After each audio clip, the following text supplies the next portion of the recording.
It was a gray December morning when the package came back. I still remember standing by the kitchen window, a cup of coffee cooling in my hands, when the delivery truck pulled up to the curb. It wasn't unusual to see deliveries during the holidays. Everyone was sending out gifts, cards, letters stuffed with warm wishes and hopeful promises. I thought, just for a moment, that it might be something special, something for me. Instead, the driver hauled a battered box to my door.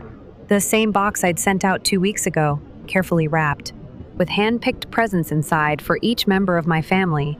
And across the top, scrawled in thick black marker, were 2 words, "Not need." I froze. The words blurred in my vision. For a long moment, I just stared at them, trying to make sense of what I was seeing. The handwriting was familiar, sharp, rushed. I had seen it countless times on grocery lists stuck to the fridge, on sticky notes left in the hallway. It was my mother's. I brought the box inside, setting it gently on the kitchen table. It was heavier than I remembered, maybe the weight of all the unspoken things I had never said. Maybe the weight of all the things I had finally dared to hope for, now returned to me, unwanted. I peeled the tape back slowly. The gifts were exactly as I'd packed them. The knitted scarf for Dad, still smelling faintly of cedar. The signed first edition book for my sister, something she'd once told me she loved but could never find. The box of hand-dipped chocolates for my brother, the kind he hoarded every Christmas, untouched, unopened. Not even the smallest card had been read.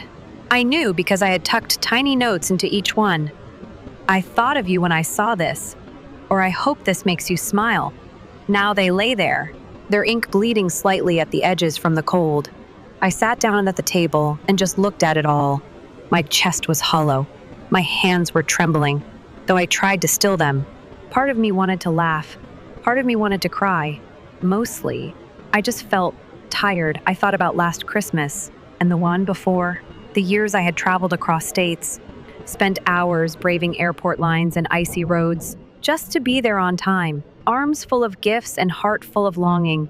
I thought about the polite smiles, the way conversations would swirl around me like I wasn't even sitting at the table, the way my stories would trail off mid-sentence because no one was listening.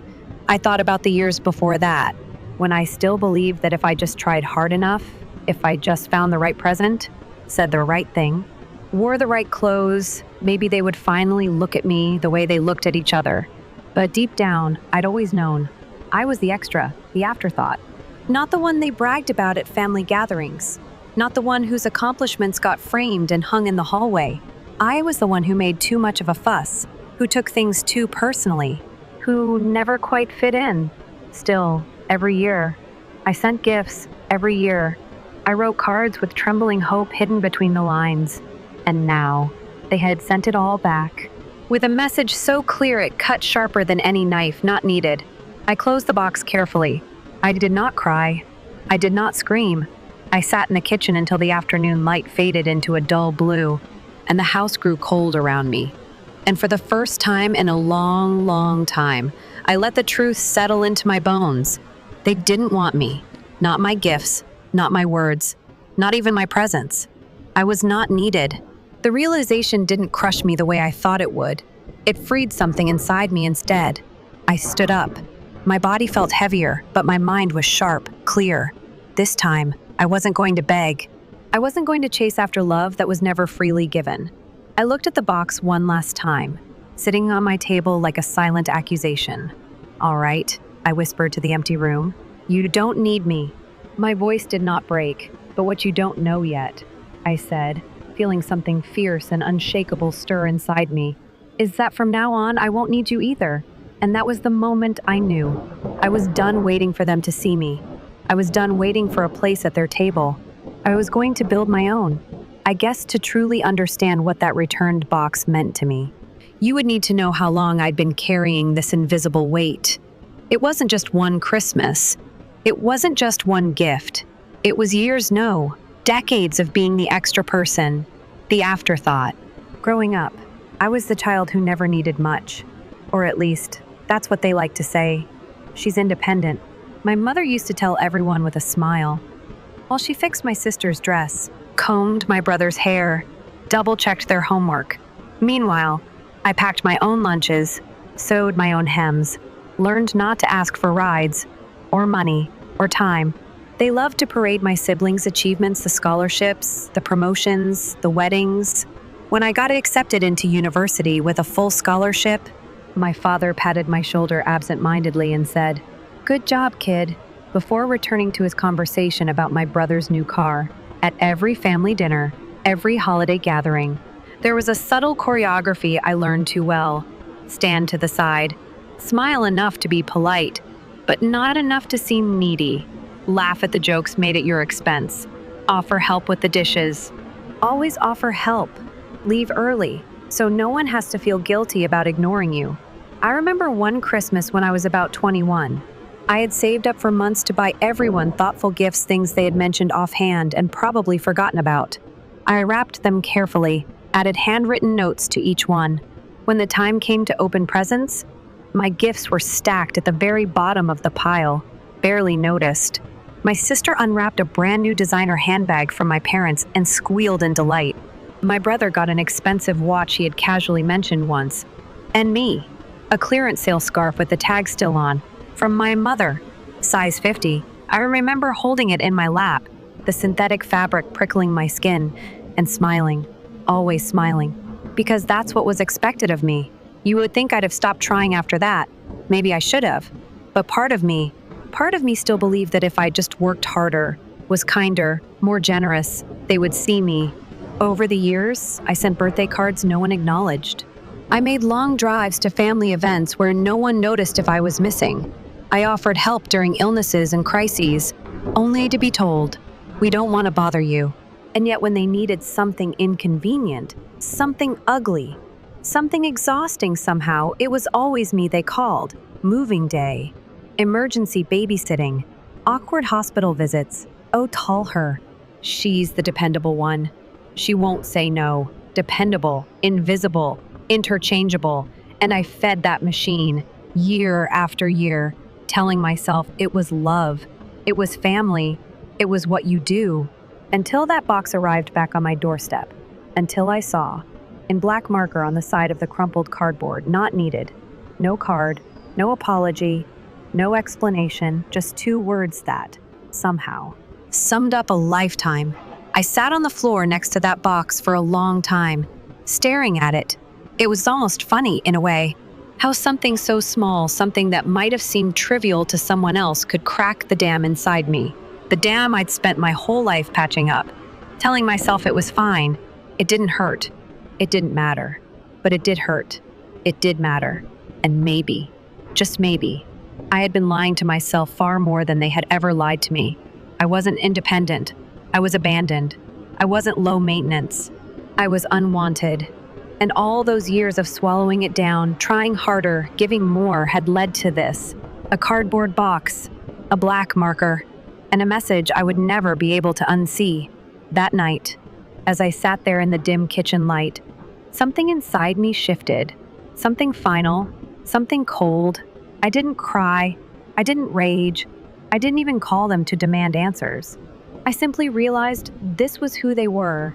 And if I kept staying, kept giving, kept hoping, I would only keep breaking my own heart. Maybe it was past time to stop chasing a family that had never truly wanted me in the first place.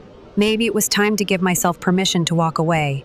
Maybe it was time to stop being the one who cared the most. I looked at the clock on the wall, ticking away the empty minutes, and for the first time in years, I didn't feel guilty about thinking of myself first.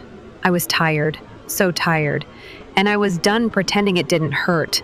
I picked up the box, carried it outside, and dropped it into the trash. Not gently, not carefully, just gone. And standing there in the cold night air, I whispered into the darkness, "You were right, I'm not needed, and that's exactly how I'll live from now on." After that night, something inside me closed like a door I would never open again. I didn't announce it. I didn't call anyone to say, "I'm done." No, that would have been too dramatic, too loud, too much like still caring what they thought. Instead, I simply stopped showing up. When the group texts buzzed about a family brunch, I muted them. When my mother sent out her annual Christmas cookie recipe, I didn't even open the email. When birthdays came and went, I stayed silent.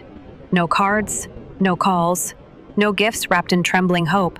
At first, it felt strange, like I was floating just above my own life, watching someone quieter, colder, more deliberate wearing my skin. But it also felt clean. There was no grand confrontation, no screaming matches or tearful ultimatums, just space, distance, a new gravity pulling me away from the black hole I'd spent years orbiting. And as the days slid into weeks, I noticed something else. The silence wasn't hollow, it was solid, safe, mine. Of course, it didn't take long for the first tremors to reach me. One evening, my phone rang. My mother's name flashed across the screen. I let it ring. She called again, and again. Each time, my chest tightened, but not from guilt. It was from a strange, almost savage kind of relief. You don't owe her anything anymore. A week later, an envelope arrived in my mailbox, no return address. Inside was a folded note, in my mother's handwriting, and a gift card to a restaurant I didn't even like. The note said, "Hope to see you at the family dinner. Let's move past this childishness." Childishness. That was what she called it. All those years of being invisible, all those cuts so small they didn't bleed until you bled out.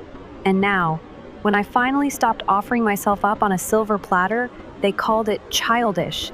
I placed the note back in the envelope and tucked it into the bottom drawer of my desk, without replying. The next blow came sooner than I expected. One afternoon, a friend I hadn't seen in months texted me, "Hey, just heard from your sister. She said you're going through something and the family is worried about you." Worried? Right. They weren't worried when they sent back my Christmas box like it was trash.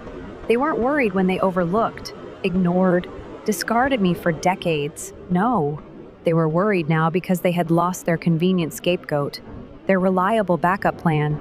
I stared at my phone for a long moment, then typed back, "Tell her I'm fine, and I prefer it this way." Send, simple, cold. Final. Still, a small part of me grieved, not for them, for the girl I had been, the girl who kept sending packages into a void, praying for something to be different this time. I grieved for her innocence, her hope, her stubborn refusal to see what was right in front of her. But grief isn't weakness. It's just the body's way of cleaning out old wounds, so they don't fester anymore. So I let myself grieve quietly, privately, without shame.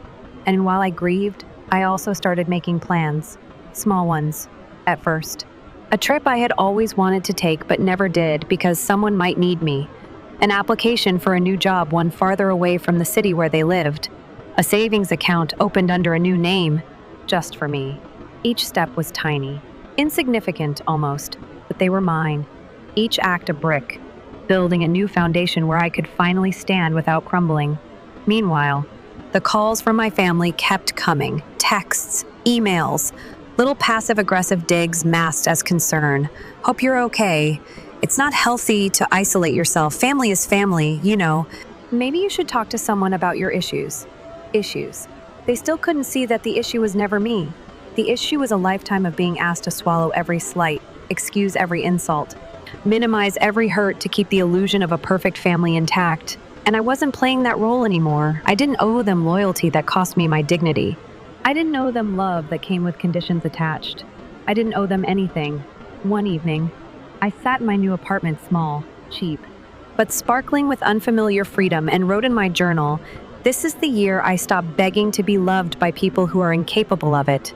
I underlined it twice, closed the journal, and for the first time in a long, long time, I smiled. Not the brittle, performative smile they used to demand. A real smile. Quiet. Steady. Unbreakable. Because the truth was, they hadn't rejected me. They had set me free, and they didn't even realize it yet. I didn't tell anyone when I switched jobs. I didn't announce it on social media. I didn't text my mother or my sister the way I used to, desperately hoping for a shred of pride in their voices. No, this time, I simply packed my desk at the old office, took the elevator down for the last time, and walked into a new chapter without ceremony.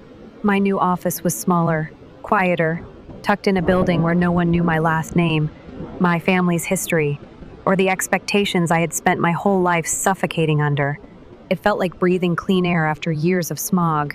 The first few weeks passed without much incident. I woke up. I went to work. I came home. No drama, no guilt. No obligatory Sunday dinners where I sat smiling while they discussed plans I was never included in. But silence has a way of making noise if you listen closely enough. One night, my phone buzzed. A group text from the family. "Christmas planning. Who's bringing what?" I stared at it, my thumb hovering over the screen. The old me would have rushed to volunteer, baked pies, bought decorations, carried the emotional labor of making everything look perfect. The new me. I clicked leave conversation without a second thought. Seconds later, another text popped up. This time, from my mother. "You're being very selfish lately." Selfish. That word again. The sharp little dagger they love to use whenever I dared to keep anything for myself. I didn't respond. 2 days later, another package arrived at my door. It was from my mother again. Inside was a stack of Christmas cards, all blank, and a note: maybe if you focused on family instead of yourself, you wouldn't be alone this season. I placed the cards in the trash without ceremony. They didn't get it. They never would. I wasn't alone because I had failed them. I was alone because I finally refused to betray myself for scraps of affection. Still, the holidays have a way of stirring old wounds, no matter how thick the scar tissue. One evening, after a long day, I found myself scrolling through old photos. Christmases when I was little, pajamas that didn't fit right, homemade cookies, laughter. Were they ever real, or had I been fooling myself all along? I closed the album before the grief could root too deep. The next morning, I woke up early, made a cup of coffee, opened my laptop, and booked a flight. Not to visit them, no. I chose a small coastal town 3 states away, a place with quiet streets, gray skies, and the promise of anonymity. I didn't tell anyone. I didn't owe them that. I left the day before Christmas Eve, suitcase in hand, heart strangely light. When I landed, the air smelled of salt and cold. I rented a tiny cabin by the sea, with creaky floors and a fireplace that only worked if you sweet-talked it. Perfect. That night, I sat by the fire, blanket wrapped around me, a book in my lap, and I didn't think about the family dinner I was missing. I didn't think about the accusations, the guilt trips, the manipulations. I thought about peace, and how, for the first time, I didn't have to beg for it. Meanwhile, back home, the messages kept coming. Where are you? You're ruining Christmas. How could you do this to us? Each one was a little easier to ignore than the last. By Christmas morning, the only message I opened was the one from myself, the silent vow I had made months earlier. This is the year I stop begging to be loved by people who are incapable of it. Outside, the ocean roared. The sky hung low and heavy, 1,000 shades of gray. It was the most beautiful Christmas the first had ever had, because it was mine, unapologetically, uncompromisingly, undeniably mine. And as I sipped my coffee by the window, watching the waves batter the shore, I knew they could call me selfish. They could call me cold. They could call me whatever they needed to tell themselves at night. It didn't matter anymore, because for the first time, I wasn't defined by what I was to them. I was defined by what I chose for myself. And I chose this: silence, solitude, sanctuary. It wasn't until after New Year's that the real storm hit. A certified letter arrived at my new apartment. No return address. But the handwriting was unmistakable, my mother's. Inside was a single sheet of paper, cold, formal, terse words typed on blank white, effective immediately. You are no longer considered part of this family. No signature, no explanation, just exile. I read it twice, 3 times. Then, very carefully, I folded it back into the envelope and set it aside. I didn't cry, I didn't panic, I didn't even feel surprised. I had been disowned 1,000 tiny times before this, at birthdays forgotten, at dinners ignored, at holidays returned like trash. This was just the first time they bothered to put it in writing. If they thought that would break me, they hadn't been paying attention. If anything, it set me free. and I intended to make sure they understood just how free I was. The next day, I went to the storage unit I had quietly rented months earlier. Inside were boxes and boxes of old family memorabilia photos, heirlooms, childhood drawings, things I had been guilt-tripped into safekeeping because no one else wanted to deal with them. I pulled out every box with my name on it, every dusty, heavy reminder of a lifetime spent being the family pack mule, and I drove to the nearest donation center.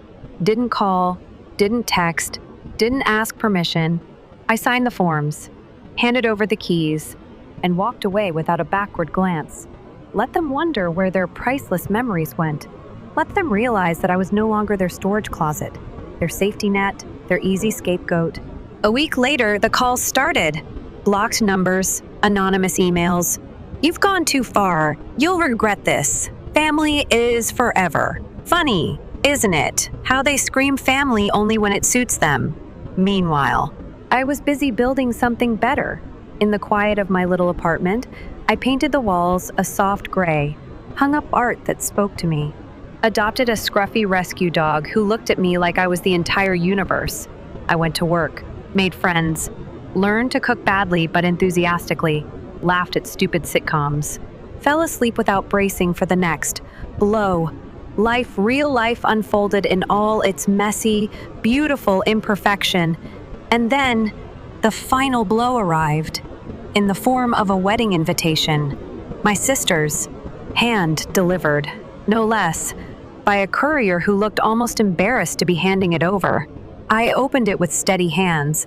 There, in gold script, was my sister's name, and next to it, my mother's. Not the groom's name. No, my mother's. You are cordially invited to celebrate the union of family and legacy. No mention of me, not even as an afterthought. I was invited as a prop to fill a seat, to play the dutiful daughter one last time. For appearance's sake, they wanted me in the photo. They didn't want me in the life. For a moment, just a flicker, the old hurt surged. But then I smiled. Not a bitter smile, not a broken smile, a smile of pure, crystalline clarity. I boxed the invitation back up, addressed it to the sender, and slipped inside a simple card. No screaming, no long letter. Just 7 words, returned to sender. No forwarding address. When the courier came back the next day, another knock. Another awkward shuffle. I handed him the package and closed the door. No explanations. No apologies. No regrets. I imagine there were gasps, angry texts, dramatic phone calls, maybe even tears. But I didn't hear them. I was too busy setting my own table for dinner. 2 plates, one for me, one for my scruffy dog, string lights twinkling, a cheap bottle of wine breathing on the counter. Family, maybe not the one I was born into, but the one I chose. And as I raised my glass that night, to no one and everyone, I whispered, cheers to letting go, cheers to coming home to myself. And for the first time in my entire life, the toast didn't ring hollow. It was real. It was mine. 2 months passed. Winter turned the city into a maze of frozen streets and breath like smoke. And little by little, word trickled back to me. Not through direct calls, those had long since dried up, but through the grapevine of mutual acquaintances, old neighbors, whispered updates at the grocery store. My parents' business, the little antique shop they prided themselves on, was struggling. Foot traffic had dried up. Bad reviews, rumors, angry murmurs. Apparently, it was hard to sell family heirlooms when half the town knew you treated your own family like trash. My sister's wedding, postponed, then canceled. No big announcement, no dramatic declarations. Just a quiet disappearance from the social pages. A whisper that the groom's family had concerns about the union. Something about trust. Something about hidden debts. Something about how a family that cannibalized its own couldn't be trusted to build a future. Oh, the irony. Once upon a time, I would have drunk in that news like a starving thing, would have gloated, would have screamed, would have demanded apologies. But now, I just felt empty, not sad, not vindicated, just done. The war was over, and all that remained was dust and silence. There was a strange peace in that, a kind of stillness I had never known before. No more waiting for approval, No more bracing for betrayal. No more stretching myself thin for people who saw me as disposable. I walked through my apartment that evening, barefoot on cold wooden floors, a cup of cheap tea warming my hands. String lights blinked above the window. My dog snored softly on the couch, a tangle of wiry fur and pure, unfiltered trust. Home. Not perfect, not fancy, but mine. And in that small, quiet life, I began to heal. Not with grand gestures, not with movie montage breakthroughs, with little things, fresh sheets on the bed, plants that stubbornly thrived even when I forgot to water them, learning how to change the oil in my own car, laughing at jokes no one else heard, taking back the parts of myself I had spent decades giving away. Slowly, the ache dulled. The reflex to check my phone every 10 minutes, to brace for the next dismissal, faded. I started dreaming again, not of revenge, not of getting them back, of traveling, of learning pottery, of baking the perfect loaf of bread, silly, beautiful, human things. There were moments when the loneliness hit hard. Christmas Eve, watching families laughing in windows. Mother's Day, scrolling past smiling photos of brunches and bouquets. I won't lie, it hurt, but not enough to go back. Not enough to betray myself for a seat at a table where love was conditional. I stayed still through the pain. Let it wash over me. Let it leave without fighting it. And over time, it stopped coming as often, stopped staying as long. Healing, it turns out, isn't a straight line. It's messy. It's 2 steps forward, 1 step back. It's crying over a broken mug one night and laughing until you can't breathe the next morning. It's learning that peace isn't the absence of pain. It's the ability to sit with it without letting it drown you. One afternoon in early spring, I got a text from an old high school friend I hadn't seen in years. "Hey, saw your dog at the park. You look happy. Coffee sometime." I stared at the screen and smiled, not because it fixed anything, not because it erased the past, but because it reminded me that the world was bigger than the 4 walls of hurt I had been trapped in. There were new people, new beginnings, new love. If I was brave enough to reach for it, I set down my tea, grabbed my coat, whistled for my dog, and I stepped outside into the cool, clear air, not looking back, not looking forward, just living. For the first time, living on my own terms. Months stretched into a year, and somewhere along the way, I realized I didn't think about them every day anymore. There were mornings when the memory of the returned Christmas box didn't even flicker across my mind. There were days when their absence felt less like a wound and more like fresh air. Freedom didn't come all at once. It seeped into the cracks slowly, quietly, filling spaces once choked by anger and grief. I built a new life for myself, not a perfect one, not one that would impress the people who once deemed me unnecessary, but a life that fit me. A small apartment with creaky floors and a balcony garden that struggled through the seasons. A job that didn't pay much but let me sleep at night with a clean conscience. Friends not many, but real who didn't flinch away from the messy parts of me. Love, too. Not the kind that sweeps you off your feet, but the kind that anchors you. Steady, quiet, undemanding. The first no longer needed grand gestures to feel seen. I had learned to see myself. There were moments when the past tried to claw its way back. A familiar name flashing on my phone screen. An old photo resurfacing on social media. A careless question at a gathering. Are you close with your family? And for a heartbeat, the old ache stirred. But then peace. Because I had made my choice. I didn't need their acceptance. I didn't need to explain myself to people who had chosen not to understand me. I didn't need to twist myself into something smaller, quieter, more palatable just to fit into a version of family that was never really mine. I still loved them, in a way. I wished them well. But from a distance. A healthy, holy distance built not from hatred, but from hard-earned self-respect. And that, I realized, was the most radical thing of all. Not screaming, not slamming doors. Simply choosing myself. Quietly, relentlessly, without apology. I didn't get the apology I once thought I needed. They never sent a letter, never showed up with contrition in their eyes. They moved on, as people often do. rewriting the story in their heads to make themselves the heroes. And that was fine, because I didn't need their version of closure anymore. I had built my own, brick by brick, day by day, in every act of choosing peace over pettiness, in every boundary I held, in every moment I honored my own worth. Sometimes, healing looks like screaming into the void. Sometimes, it looks like silence.